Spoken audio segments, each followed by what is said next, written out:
Yes, we want to make sure the sound is on. Welcome back. This is the Dr. Jimbo Love Show. And we've had a little technical issues with our broadcasts. I want to apologize. If you're going to the Dr. Jimbo Love podcast, you're getting my old sound guy, and he does a totally different kind of show than what I did. So please apologize. Again, you can reach us on Spotify, and also today we're doing this on YouTube, so there'll be a recording of that as well. I'm here again with Seth Matthew, who you met last week. Hi, everybody. Yeah, how was your week, Seth? It was good. It was busy. We're about to start football next week. Exactly. Now, Seth, just to remind everybody, we're at Brothers Bar, and it is in Northfield, Colorado, and Seth is the general manager. Seth, tell us a little bit about Brothers and just some of the highlights of your restaurant. So when you come to Brothers, expect comfort bar food. We're a Wisconsin-based bar, so we got all the fried goodness. We got cheese curds. We got these things called Gator Balls that everybody loves. And we have over 40 beers on tap. And if you're looking for the game, we got it. We have every pay-per-view for UFC. We have all the football, hockey, basketball. We have it all for you. Excellent. And where we're sitting right now is up on the second floor. It's almost like a balcony, but it really sets this bar off from a lot of your traditional bars. One thing I like is there's a bar up here, and there's a change in altitude. I guess we are at the altitude state, right? First mile high. So, well, last week we talked a lot about Big Ten football. We talked a little bit about Oklahoma. We also talked a little bit about the SEC and South Carolina, me being a South Carolina fan. Seth has some things to add, and also just kind of will highlight some of the stuff we talked about the Big Ten. And again, Seth is a St. Cloud graduate, and you've been in Minnesota. Is that where you grew up? Yeah, I grew up in Minnesota. I moved out here about 7 years ago. Where in Minnesota was that? St. Cloud, Minnesota. It's about an hour above Minneapolis. Okay, up in the tundra. Yeah, right before. It's the last big city you'll see. It's the 10th biggest city in Minnesota. Yeah. And it's the last big city you'll see before you're out in the wilderness. Well, let me ask you this. Has the snow melted yet? Nope. All right, Seth, well, go ahead and let us know a little bit about what we talked about last week in Big Ten in your knowledge. Yeah, so we're sitting at week 0. Next week, we have the very first week of college football, and Minnesota has a doozy. They're taking on an Ohio State team that I think is going to go undefeated, and they just announced their quarterback is C.J. Stroud, a freshman. And wow. So Minnesota really doesn't stand a chance, but with a freshman quarterback, in which Minnesota's veteran players, P.J. Fleck at the helm, I'm going to give them about a 25% chance of pulling this up. Are they playing in the Horseshoe, or are they playing in the Golden Gophers, Minneapolis? I believe it is going to be in Ohio State. It is? Wow. So, that's a tough place to play. So Minneapolis and Minnesota Golden Gophers are going to be up against a pretty tough wrecking ball of a team. But I do agree. In college football, one of the best things about it is you don't know how an 18-year-old is going to be able to handle the pressure, and you don't know whether he's going to step up. I mean, you just talked about veteran. That's on the defensive side of Minnesota. Yeah, Minnesota has a junior quarterback, and they also have a junior running back that have been around. They've seen college football. This new kid, C.J. Stroud, his last game was a high school game. He's only seen practice, so this is going to be a big stage for him to step up on. I think so too, and the crowd's going to be going nuts because with everything limited crowds from last season, it's going to be a great atmosphere. What else did you were talking a little bit about Oklahoma, and tell us a little bit about what you see at Oklahoma. So Oklahoma is going to have a great season again this year. They've been beating up their conference for the last couple of years. They have Spencer Rattler at quarterback, who's actually the Heisman frontrunner this year to be the Heisman Trophy winner. And their running backs, even though they lost a great running back in Stevenson who went to the New England Patriots, they have 2 veteran running backs that both have 600 carries from last season. That's a lot of carries to have in the college stage coming into this season. And it's going to be a 50-50 split between those 2. Interesting. Now, is Texas going to be any competition for Oklahoma at all? Or who do you see Oklahoma, any of their competition in their conference? So where Oklahoma's going to run into some issues, it's actually going to be at the end of the season. They've been struggling with Iowa State. That's going to be one of their last games of the season, and Oklahoma State back-to-back. Texas has been in shambles for years. They still can't figure it out. They should have a great team, but they just haven't done well with recruiting lately. Maybe it's a coaching issue, but they have really fallen off of the dominant Texas that we used to know back when Colt McCoy and all those guys were. Yeah. Well, Charlie Strong, I have a little bit of a background with him. He was at the University of South Carolina when I was in graduate school there, and he was the strength coach. So he actually used to come up and play. We had a 3-on-3 basketball standing game Monday through Friday, and we would get guys like Jeff Lebo and some of the other basketball kids would come in and play with us. We also got Willie Scott, who played for the Kansas City Chiefs. We had the Heisman Trophy winner George Rogers used to come and play with us, and of course anybody we could find. Sterling Sharp, Shannon Sharp would play. And Charlie Strong was a good guy. I hated to see what happened. He had some trouble in Texas, didn't he? Yeah, he was struggling. What do you think his major thing was? Because up to that point, he was a can't-miss candidate. I'm not really sure what happened there. Texas, I don't know if it's the administration, what's going on with them, but it just seems like they're kind of failing all around. Interesting. Well, it hurts too when you have a recruiter like Jimbo Fisher at A&M. Let's face it. When you go to play college football, you want to play for your specific, your position coach, of course. That's very important, but also too the head guy. And if you have somebody who has a dynamic personality like Jimbo Fisher, you're facing a tough climb. Plus, you got Texas Tech, you got SMU. Name some of the other schools that are there. Well, and I think the biggest issue too is when you're coming out of high school, you want to be successful. You want the best chance to get to pros. And Texas, without winning, those good players don't want to come there anymore. Yeah. Oklahoma's been getting a lot of those because where have they been? They've been in the college national tournament for the last 4 years. They produced 3 Heismans in that time period. Yep, so, exactly. Now, this brings us to something we spoke about a little bit yesterday, and that's the graduate school portal. Okay, are you in favor of it? And I am. For me, the way I look at it is with a college quarterback, it's so hard to find a good fit initially, okay? Then, of course, there's the development of your competition. And you've got to get snaps, okay? There's not a lot of Mac Joneses out there that come in and play 1 year and then go in the first round. Yeah. So what are your feelings on the actual graduate portal and especially how it affects the quarterbacks? I mean, it's really tough because you look at these college quarterbacks, it's rare. C.J. Stroud's going to be a freshman that's going to play for Ohio State right away. That's unheard of. You don't get these big schools that get the quarterback for 4 or 5 years. Well, even Fields. Remember Fields, who was their quarterback, he went to Georgia, and he couldn't beat out the reigning quarterback there. And I remember his name. He had been there, and he had ended up taking them actually to the national championship when they won their national championship, right? Yeah. Am I correct here? The kid was a Little League World Series player. It'll come to me. But anyways, Fields, okay? Ohio State's probably one of their best quarterbacks to this day did not start as a freshman. Granted, he wasn't at Ohio State, though. Yeah. So he can't, Yeah, he might have if he started. You never know. And, it comes down to offensive coordinators. It comes down to systems that are going to be compatible to you. And it also comes down to the fact that you've got to step your game up from a high school player to being able to play and compete at that level. Trevor Lawrence is an exception, okay? Tim Tebow, I remember watching things with him when he was playing in the Jacksonville area as a kid coming up. But Trevor Lawrence really kind of comes to mind to me.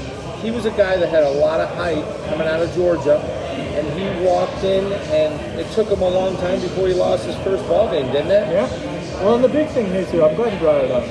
System is super important. You look even at the pro level. Mitch Trubisky has not been successful in Chicago. Right. He had a preseason game with Buffalo the other day against the Chicago Bears, and he destroyed them. Being in a new system, it can be super helpful. So sometimes you see this transfer portal of NC State's quarterback transferred over to Wisconsin. Oh, yeah. And that actually happened. I believe that was Russell Wilson. It was Russell Wilson. And you know what? Russell Wilson has had a really nice NFL career. Yeah, and look how successful he was just in the new system. So some of these players have to get out of their current situations, and some of them just need to play. You look at Jalen Hurts from Alabama, came over to Oklahoma because they said they were going to go with Tua. Both players in the NFL. I think both players are going to do great. But it just wasn't a good fit for Jalen Hurts, and he had to come over, and he had a great season at Oklahoma. Yeah. Oh no, he did, and it really helps your program. Yeah. I mean, Oklahoma has benefited. You've had 3 quarterbacks in a row now. Which ones were homegrown, and which ones were graduate transfers? I'm not sure. I believe Jalen Hurts was the only one that transferred over. He was? Baker came from Oklahoma. Okay. And then Wasn't Baker at some kind of Division I AA school or something? he might have had some off-field issues. We can check all this out too, and like I said, when we're live, you guys are going to be able to call in, and we're going to be able to have some interaction. But we're not the guys that are going to sit here and be your nuts and bolts down to the very, very every level. What we want to do is we want to try to bring in as many people as we can and give a general overall idea of what's going on. Yeah, and I mean, then you had Kyler Murray who came in. Now, those guys are risky. Like Kyler Murray and Russell Wilson had the same deal. Both amazing athletes, not just football players. Both had pro baseball offers. I believe Like Kyler, Mahomes, yeah, right? And Mahomes did that too. Yeah, so we're seeing, for a while there, we were starting to see the integration of the very big tight end style that was a basketball player. Okay, remember with Antonio Gates and a whole bunch of those guys decided, hey, you know what, I know how to box people out. I can throw my body in front of somebody well enough to block, and I've got pretty good soft hands from playing basketball. I think I'll go and be a tight end in the NFL. Yeah. And now we're starting to see with Mahomes, we're starting to see the integration of the baseball player. I think we're going to find the unit athlete. Let's not forget about what's going on in the major leagues right now. Yep. With the Angels pitcher there and being able to hit 40 home runs. I mean, this guy is, if you didn't see the All-Star game, which was here in Denver, or at least watch it, this gentleman actually led off as the starting pitcher and the leadoff batter. I've never heard of anything like that. Maybe 1914 with Babe Ruth. Yeah, and we're just seeing that each game evolve, and they're starting to find different players. The game's changing every single day. But yeah, the LA Angels, not a huge fan. Don't follow them too closely. Yep, I know that player. Yeah, I believe his name is Osanti. And again, we're not the nuts and bolts guys, but we should have our little cue cards here, but we don't. But you know who we're talking about. Where if you even watched anything of Sports Center, you can't miss this guy. And the All-Star game again here in Denver was really a treat. Did you get a chance to see any of that, or were you working? I was working up here, but a couple of my staff got to go, and they loved it. Oh, it's unreal. I'm telling you, the coolest thing, and this sounds dumb, but Ball Aluminum here in town made all the cups, all the souvenir cups that you bought your beers in, and they were aluminum. I've got 6 of them at my house right now, and there's nothing better than having a couple nice cookies with cold milk in these aluminum cups. And there was so many cool things. The home run festival. I was over across the street at Lodo's, and it was absolutely going crazy. There were more corporate people. It was just wonderful. And Atlanta, you messed up, because I'm telling you, we really did the All-Star game right here in Denver. Yeah, we really did. So, thank you, Atlanta. Yeah. All right. Well, what we're going to do is we're going to talk a little bit about CU. Okay, which of course for everybody that's not in Colorado is University of Colorado in Boulder, the Buffs. And we're going to talk about CSU, which of course is Colorado State University Rams. We're going to talk about Air Force. We're also going to talk a little bit about Wyoming football. We're going to talk about the rivalry between CU and CSU and how it's working between a Mountain West team and a Pac-12 team. There's some interesting things that were in the Sunday paper in Denver today. and it basically talks about the fact that CU and CSU aren't going to play until 2023. And I got to tell you, that was a huge event. They play at the Broncos Stadium. They don't play at either home, the usual field. CU got the better of most games, if not all of them. Well, there was a couple games when they first started that CSU just completely shocked them. Yeah. You know, but the thing about it is now, I kind of like this though. They're going to go back to the Boulder Canvas Stadium in Fort Collins. And Fort Collins has got a new stadium. If you haven't had a chance to go up there and see it, Canvas Stadium is beautiful. It is situated right on campus. Now, I like CU Stadium, don't get me wrong, I love going all the way down there, but this is on campus. There's not a bad seat in the house, okay? It's like Air Force. And we're so spoiled here.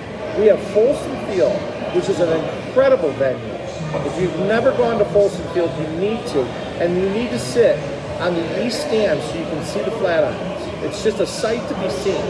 Yeah, and if you find your way up there, we got another location up there. You can go to Brothers Bar and Grill. It's a brand new bar that we built in Fort Collins. That's right. And here, when school goes back, I believe it starts next week, they're having a grand reopen because unfortunately they opened during COVID. And so they're going to throw the biggest party you have in Fort Collins. Wow. And let me just tell you something. I was up there for 3 weeks for work in early June, and I went to Brothers 4 or 5 times a week. Okay? Why? Because I love the atmosphere. The venue itself is absolutely spectacular the way they did it. There's so many TVs. The staff, absolutely first rate. The general manager up there, what was his name? They just switched general managers. Oh, did he really? I believe right now it is Mike that is taking over. Okay, so the gentleman I met was Justin, yes, which was he was a very, very nice guy. Yep. There's also a team lead that's a female up there. She's very pretty. I can't remember her name, but she's fantastic. The entire staff reached out to me. I told them that I was a regular down here. I mentioned Seth's name. Of course, they said that Seth was the worst person they ever worked for. No, but they had the most respect for Seth and for this location as well. And this is my local. I come here. I love this place. And I can just tell you that what we're going to do is we're going to go up when there's a good CSU game. And we are going to do a live remote from up there, if we can get permission and we get you off work. And then we're going to go to the game, okay? And we're going to do some spots from that, and we'll play them on the show next, okay? I want you guys to have the experience of being on the sideline. And I have a press pass, and Seth's going to have a press pass, and we're going to have some fun with it this year. We're even going to try to get on this field at the Bronco games. If we can do that, we'll do some interviews with the cheerleaders. We'll do some interviews with whomever. We'll go and talk to the lady who rides the horse, okay? Yeah, why not? You know, I met her a long time ago, and I helped her refinance her house, believe it or not, way back when. I know, isn't that wild? I was thinking 98. Small world. But she's had a couple horses since then, but it's the same family, and it's the same horse, the same trainer. What's the name of that horse? Thunder or something like that? I don't know. I'm not a Bronco fan. I know it's terrible. But that's okay. You don't want us to be Bronco homers like everybody else is, like D-Mac and all those other guys. So don't forget to come back, okay? We're going to do a quick break here. There's going to be about 4 or 5 commercials, actually 6. And then you'll have time to come back. Again, like I said, this is a recorded version. We're going to have everything back on track next week, if not by the week after. And these remotes will continue from Brothers Barbecue. Brothers Barbecue. Brothers Bar and Grill. Don't you love live broadcasts that are taped and we can't edit them? All right, so we'll be back in a little bit, and we're going to get in and delve into all these different rivalries. And we're going to have a lot of other great content with you as also about this year. This week, 50 years ago, okay? Parade Magazine did a wonderful thing today in the paper. Sonny and Cher was on the thing, on the cover. Some of you may have seen it. If you have them, grab them, take a look at them, because that's what we're going to talk about next. Thank you so much. We'll see you in a bit.